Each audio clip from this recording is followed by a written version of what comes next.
नमस्कार दोस्तों, मेरा नाम है तुषार और आप देख रहे हैं राह क्लासेस। दोस्तों, आज की इस वीडियो में हम पढ़ने वाले हैं क्लास 11 की पॉलिटिकल साइंस। अध्याय हमारा वही पांचवा है, न्यायपालिका। और ये इस वीडियो का पार्ट 2 है। पार्ट 1 हम करवा चुके हैं, कुछ टॉपिक इसमें कवर करने रह गए थे। तो चलिए शुरू करते हैं। आइए देख लेते हैं कौन कौन से टॉपिक हमें इसमें पढ़ने हैं। न्यायिक समीक्षा या न्यायिक पुनरावलोकन हमें इसमें पढ़ना है।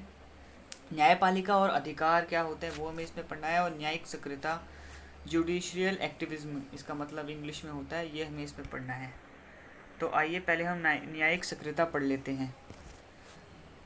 यदि सरकार का कोई अंग, कार्यपालिका या विधायिका अपने काम में लापरवाही बरत रहे हैं तो ऐसे में न्यायपालिका अपनी जिम्मेदारी निभाती है। अगर ऐसा होता है, सरकार का कोई भी अंग होता है, चाहे वो कार्यपालिका हो या न्यायपालिका हो, वो अपने काम के प्रति लापरवाही बरत रहे हैं, अपना काम वो सही से नहीं कर रहे हैं, तो ऐसे में न्यायपालिका क्या करती है, वो उनके खिलाफ एक्शन लेती है अपनी जिम्मेदारी निभाते हुए। न्यायपालिका संसद के द्वारा पारित कानूनों की संवैधानिक जांच करती है।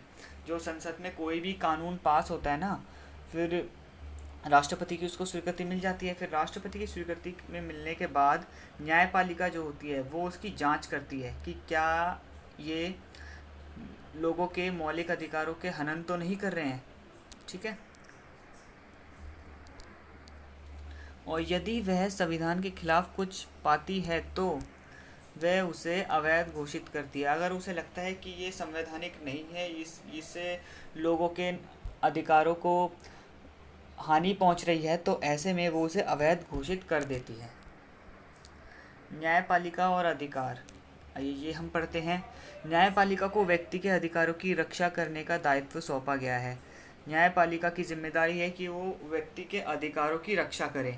सर्वोच्च न्यायालय दो विधियों से ऐसा करता है। जो सुप्रीम कोर्ट होता है ना, वो दो विधियों से ऐसा करता है। ये दो विधि कौन कौन सी हम पढ़ते हैं। पहली विधि ये है, पहली विधि रिट के द्वारा, जो रिट जारी करते हैं। मैंने रिट बता रखा है कि कौन कौन से रिट होते हैं। बंदी, प्रतिष्ठीकरण, परमादेश, ये दो रिट मैंने लिख रखे हैं। बाकी रिट आपको कमेंट बॉक्स में बताने हैं कौन कौन से हैं। मौलिक अधिकारों को दोबारा स्थापित कर सकता है। आर्टिकल 332 के तहत मौलिक अधिकारों की रक्षा कर सकता है और उन्हें दोबारा से स्थापित कर सकता है। दूसरी विधि, सर्वोच्च न्यायालय किसी कानून को गैर संवैधानिक घोषित कर सकता है और उसे लागू होने से रोक सकता है। अगर न्यायपालिका को या सुप्रीम कोर्ट को लगता है कि कोई कानून गैर संवैधानिक है और उसे लागू करने से वो रोक सकता है। और आर्टिकल 13 के से वो ऐसा कर सकता है। न्यायिक पुनरावलोकन, आइए न्यायिक पुनरावलोकन क्या होता है ये हम पढ़ते हैं। सर्वोच्च न्यायालय की सबसे महत्वपूर्ण शक्ति है। इसके तहत सुप्रीम कोर्ट किसी भी कानून की संवैधानिकता की जांच कर सकता है। वो कि कोई भी कानून हो वो उसकी संवैधानिकता की जांच कर सकता है। वही बात यहाँ पर भी दोहराई जा रही है कि वो उस मौलिक अधिकारों का हनन तो नहीं कर रहा है, इससे किसी नागरिक के अधिकार प्रभावित तो नहीं हो रहे, क्या वो संवैधानिक है या नहीं है, इसकी जांच सुप्रीम कोर्ट करता है न्यायिक पुनरावलोकन के तहत। पुनरावलोकन का मतलब है किसी चीज़ को रिव्यू करना, किसी चीज़ की समीक्षा करना। यदि वह संविधान के प्रावधानों के विपरीत है तो न्यायालय उसे गैर संवैधानिक घोषित कर सकता है। इनसे न्यायपालिका की शक्ति और ज़्यादा बढ़ती है। जनहित याचिका, जनहित याचिका क्या होती है, इसके मैंने पॉइंट्स ही लिखे, ये मैं आपको ऐसे ही बता देता हूँ। मान लीजिए बाल मजदूरी का एग्जाम्पल आप ले लीजिए। बाल मजदूरी, चाहे बच्चा अपनी मर्जी से भी काम कर रहा हो, लेकिन फिर भी वो हमारे मौलिक अधिकारों का हनन है। शोषण के विरुद्ध का अधिकार इसमें लाया जाता है।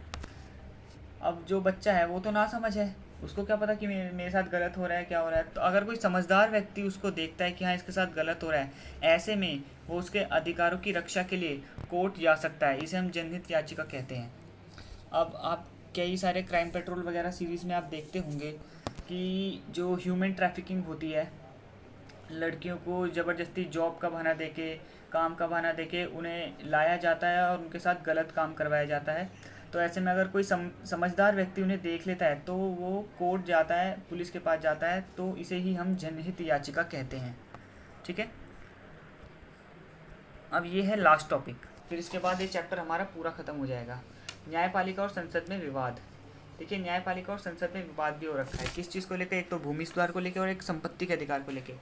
ये भूमि सुधार का क्या था, हमारे भारत में थी जमींदारी प्रथा। जमींदारी प्रथा थी।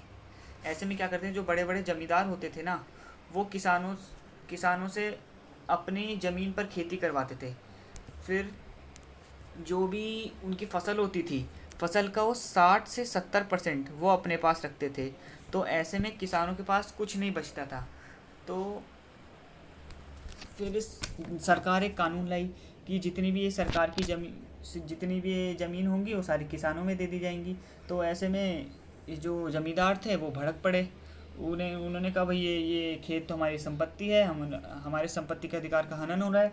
तो ऐसे में वो कोर्ट गए। तो फिर जो संपत्ति का अधिकार था ना, ये हमारा 7वां मौलिक अधिकार था। फिर इसमें काट छाट करके इसको ऐसे ही कोई कानून बना दिया गया है। ठीक है, आई होप आपको समझ आया होगा। इसी के साथ हमारे पूरा चैप्टर ख़त्म होता है। जय हिंद, जय भारत। सब्सक्राइब कर दीजिए हमारे चैनल को और इस वीडियो को लाइक कर दीजिए और शेयर कर दीजिए।